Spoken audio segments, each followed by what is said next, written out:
Hello again and welcome back to the Fire Burns Within channel. Time for an anniversary review. I haven't done one of these for a while. There's been a couple of albums I was toying with doing, but the view count on these anniversary reviews is dreadful, frankly, so I don't know. Anyway, I had to do this one. It's the mighty Megadeth. They released Cryptic Writings 25 years ago on June the 17th 1997. Wow. I can remember exactly where I bought this from. It's ingrained in my memory. I went to the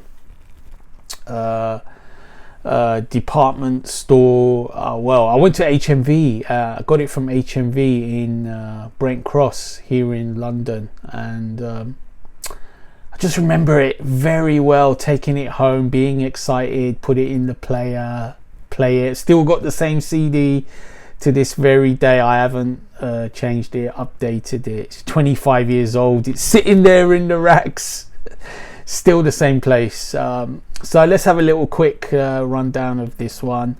I think the album is a little bit underrated overall.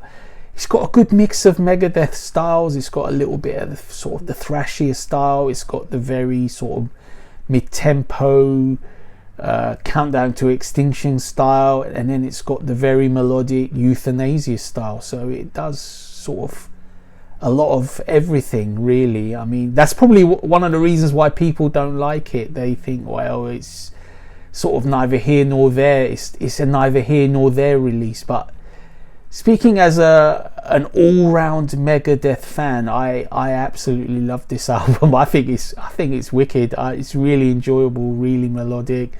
The production is really good for 25 years ago. I mean, Megadeth always has good productions. Mainly, they've got money to spend, so they shouldn't be delivering poor-sounding records, and this isn't one. So the album opens with Trust, which is a song that they play to this day. A lot of people are not too happy about that. They think Trust is overplayed now, and I sort of get their point. It is a little bit overplayed, but it's still a pretty good song. It was really good when I first heard it, actually. It's got that mid-tempo vibe to it, which a lot of Megadeth did in the mid-90s.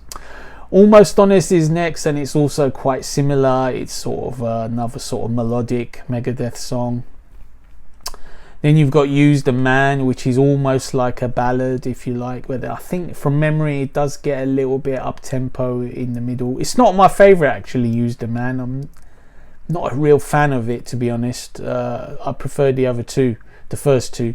Track 4 is Mastermind. I like this one. This one reminds me of Countdown to Extinction era Megadeth. It's sort of got a foreboding vibe to it. It's got a good groove to it. It's heavy as well. And then track 5 is the first real thrashy song, The Disintegrators. I think this one's underrated. It's pretty thrashy, fast. It's got a good feel to it. It's got a good melody to it as well. It's a good song. I enjoy it. I'll Get Even follows. It's sort of like a semi-ballad again. I don't mind this one. I'm not a huge fan of it. It's sort of reasonably memorable. The chorus is catchy. Dave's singing is quite good, but not a huge fan of it. Track 7 is called Sin, and to be honest, I don't remember this one too well. It was never a huge favourite of mine, but it's an okay song. It's not too bad. Track 8 is A Secret Place. I really like this one. It's really melodic, really catchy. Just a cool tune. Track 9 is Have Cool Will Travel. Now this song is one of my favourites on the album. I just absolutely love this song. It's got a cool swagger to it. It's got like a sort of funky swaggering riff to it, a little bit of harmonica in there as well. It's different. I mean, old school Megadeth fans are gonna hate Have Cool Will Travel, but I just love that song. I think it's a cool little tune. It's sort of got this swagger to it, and Dave's voice sounds really, I think he was on his best vocal times in the mid-90s. He was singing sort of melodic, but he still had a little bit of the old grit in his voice as well.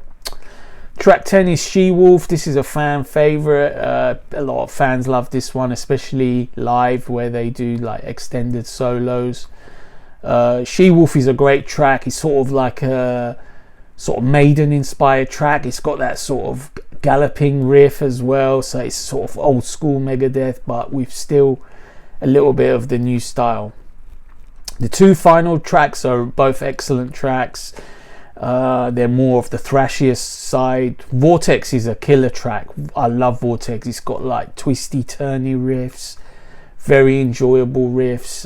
What can I say, it's a really cool track. If you like old school sort of Countdown to Extinction style Megadeth with a little bit more thrash to it as well, then you're gonna love Vortex. And then you got the final track, FFF, which is sort of a very thrashy number.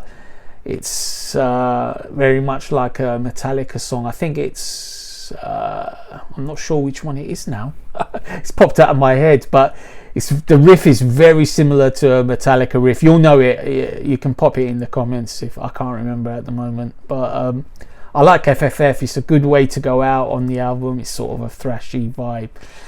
So there you have it. 25 years of Cryptic writings. Wow, yeah, it brings back memories. These albums, this album in particular.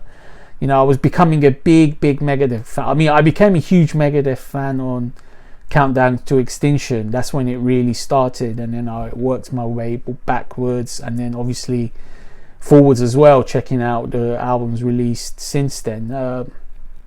So I actually went to see them on this tour as well, on the Cryptic Writings tour. I remember the gig very well. It was at the old Astoria, which is now no longer there. It's sort of made way for the new station, the new Tottenham Court Road station. Yeah, that's it. Cryptic Writings, 25 years old. Okay, stay tuned as always.